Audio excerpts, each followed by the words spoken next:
నగరంలో ఆక్రమణల తొలగింపులో భాగంగా ఫుడ్ స్ట్రీట్లో ఉన్న చిరు వ్యాపారస్తుల దుకాణాలను జీవీఎంసీ అధికారులు తొలగించడంతో ఉద్రిక్త పరిస్థితికి దారితీసింది. చిరు వ్యాపారులు రోడ్డుకు అడ్డంగా పడుకుని తమ దుకాణాలను తొలగించవద్దని అడ్డుకున్నారు. గత ప్రభుత్వం హయాంలో ఎంతో ప్రతిష్టాత్మకంగా ఈ ఫుడ్ స్ట్రీట్ను ఏర్పాటు చేశారు. కానీ గత కొన్ని మాసాలుగా దీనివల్ల ట్రాఫిక్ అంతరాయం కలుగుతుందని ఫిర్యాదు రావడంతో అధికారులు వ్యాపారులను తొలగించాలని కోరారు.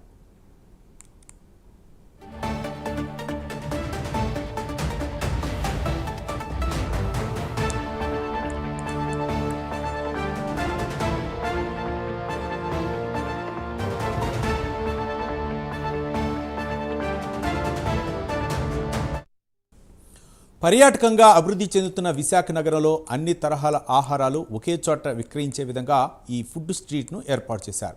ఇందులో అర్ధరాత్రి వరకు కూడా అల్పాహారం, ఇతర ఫుడ్లు దొరుకుతుంటాయి. కానీ ఈ ఫుడ్ స్ట్రీట్ ప్రతిరోజు రద్దీగా ఉండటం వల్ల ట్రాఫిక్ కూడా అంతరాయం ఏర్పడుతుందని కొంతమంది ఫిర్యాదులు చేయడంతో జీవీఎంసీ అధికారులు విశాఖలో తొలగిస్తున్నారు. దీంతో కొంతమంది చిరు వ్యాపారులు రోడ్డుకు అడ్డంగా పడుకొని తమ దుకాణాలు తొలగించవద్దంటూ నిరసన వ్యక్తం చేశారు.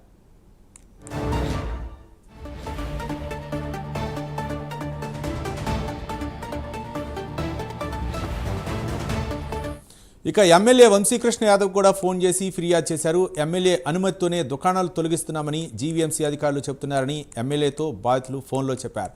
దీనిపై ఎమ్మెల్యే వంశీకృష్ణ యాదవ్ జీవీఎంసీ అధికారులతో మాట్లాడతానని హామీ ఇచ్చారు.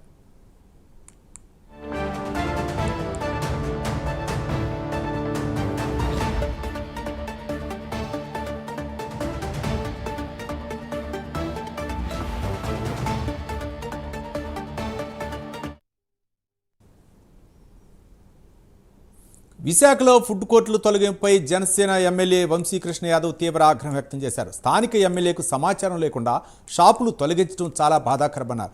మేయర్, కమిషనర్ ఒకరిపై ఒకరు నెపం వేసుకుని పేద ప్రజల జీవితాలతో చెలగాటమాడితే తీవ్ర పరిణామాలకు దారితీస్తాయని ఎమ్మెల్యే హెచ్చరించారు. మరోవైపు అక్కడ వ్యాపారులు సైతం తీవ్ర ఆవేదన వ్యక్తం చేస్తున్నారు. తమ బతుకుల మీద కొడుతున్నారని ప్రైమ్ 9తో ఆవేదన వ్యక్తం చేశారు. ఈరోజు సడన్గా జీవీఎంసీ సిబ్బంది వచ్చి ఇక్కడ షాపులు తొలగిస్తున్నారండి. మాకు 2016 నుంచి అప్పుడు చంద్రబాబు నాయుడు గారి గవర్నమెంట్లోనే మేము ఇక్కడ 15 మందితో వ్యాపారం మొదలెడితే తర్వాత 2020 ఫిబ్రవరి 1వ తారీఖున బొత్స సత్యబాబు గారు ఇక్కడికి వచ్చి నైట్ ఫుడ్ కోర్ట్ అని పేరు మార్చి 36 మందికి పర్మిషన్తో షాపులు ఓపెన్ చేశారండి. తర్వాత కరోనా వల్ల కొంతమందికి ఆపేసి మాకు కరోనా అయిపోయిన తర్వాత ఒక 6 నెలల తర్వాత ఒక 70 మందికి షాపులు ఇచ్చారండి. తర్వాత ఈ షాపులు అలాగా జీవీఎంసీ వాళ్ళు మార్క్ చేయడం వల్ల ఇప్పుడు అలాగ సుమారు ఒక 150-160 షాపులు అయ్యాయండి. అయితే ఈ మధ్యకాలంలో కొంతమంది అద్దెకిచ్చుకుంటున్నారు, కొంతమంది అక్రమంగా వచ్చారని ఇవన్నీ వచ్చిన తర్వాత ఎమ్మెల్యే స్థానిక ప్రజాప్రతినిధులు కలిసిన తర్వాత మా ఎమ్మెల్యే గారు ఒకటే మాట చెప్పారు, ఏదైనా ఇక్కడ బతుకుతున్నది పేదవాడు కడుపు కొట్టకూడదు. పవన్ కళ్యాణ్ గారు పేదవాడు జోలికి వెళ్తే ఒప్పుకోని అనేసి కూటమి నాయకులందరికీ చెప్పారని పవన్ కళ్యాణ్ గారు ఈ మాటే నేను మీకు చెప్తున్నాను. ఎమ్మెల్యే గారు మొన్న పవన్ కళ్యాణ్ గారు పుట్టినరోజు చేసినప్పుడు ఇటుపక్క మా యూనియన్కి కానీ అటుపక్క వేరే యూనియన్కి కానీ ఒక మాట ఇచ్చారు. నేను ఫుడ్ కోర్టులో 16 సంవత్సరాలు పెట్టి ఉన్నానండి. దయచేసి మాకు ఏ ఇన్ఫర్మేషన్ లేకుండా ఇప్పుడు ఈ దసరాలోనే 4 రూపాయలు వస్తాయని ఆశతోటి అందరం బ్రతుకుతున్నామండి. సడన్గా మా పూట్లో మట్టి కొడితే ఇచ్చి వ్యాపారం మా బళ్ళు తీయకుండా అక్కడే ఇవ్వమనండి. బళ్ళు ఎందుకు తీయడం, మళ్ళీ వాళ్ళు ఎందుకు ఇవ్వాలా? అదేదో కదపకుండా ఇక్కడే నిలబెట్టి ఇవ్వండి. మేము మా పన్ను కడతాం అంటాను, రెంట్ కడతాం అంటాను, అన్నీ మీరు ఏ చేయమంటే అది చేస్తూ ఉంటాం. మమ్మల్ని ఎందుకని తొలగించాలా? పొద్దున్న తిండి లేకుండా, రాత్రి నిద్ర లేకుండా 2 గంటల వరకు ఇక్కడ ఉండి ఏ టైం ఇప్పుడు తీసేస్తాడు భయ ఆందోళనతోటి మేము ఉన్నాము. దయచేసి పవన్ కళ్యాణ్ గారికి మీకు చెడ్డ పేరు రాకూడదు. పేదోడు నీ గుండెల్లో నిద్ర అవుతున్నాడు, పేదోడికి మీరు సాయం చెయ్యాలా అంతే. సార్ మా ఫుడ్ కోర్ట్ తీసేస్తున్నారని మేము తీయొద్దని పోరాడామండి. ఇప్పుడు దాకా పోరాడితే ఆడళ్ళు వచ్చి పోలీసు ఆడళ్ళు వచ్చి తీసుకొని వెళ్ళి ఆవిడకి చెయ్యి ఇరిగిపోయింది. ఇప్పుడు కేజీ తీసుకెళ్ళామండి. ఆవిడకి చెయ్యి ఇరిగిపోతే మా పోసద్దు వెలగొస్తుందండి. ఆవిడ పాప సోడ అమ్ముకొని 3 ఆడపిల్లలు పెంచుకోవాలి, భర్త లేడు, ఆవిడ ఎలా పోషించుకుంటుంది? వాళ్ళ దౌర్జన్యం ఏంటండి? పోలీసు అదే ఇచ్చేది గవర్నమెంట్ వాళ్ళకి పద్ధతి అది. అందరినీ లోన్ వేసేస్తున్నారు కదా.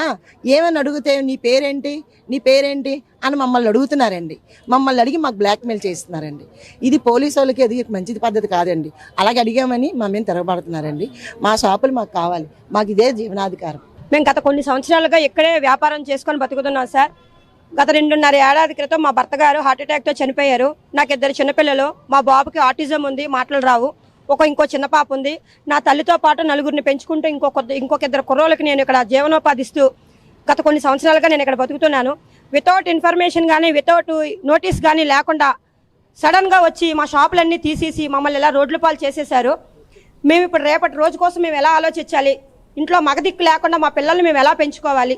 నా బిడ్డలకి ఆరోగ్యం బాగాలేదు, ఇప్పుడు ఆ పిల్లడికి నేను ట్రీట్మెంట్ ఎలా చేసుకోవాలి? ఇన్ని వేల కుటుంబాలు కడుపులు కొడుతూ ఈ గవర్నమెంట్ సాధించేది ఏముంది? మాకేదైనా న్యాయం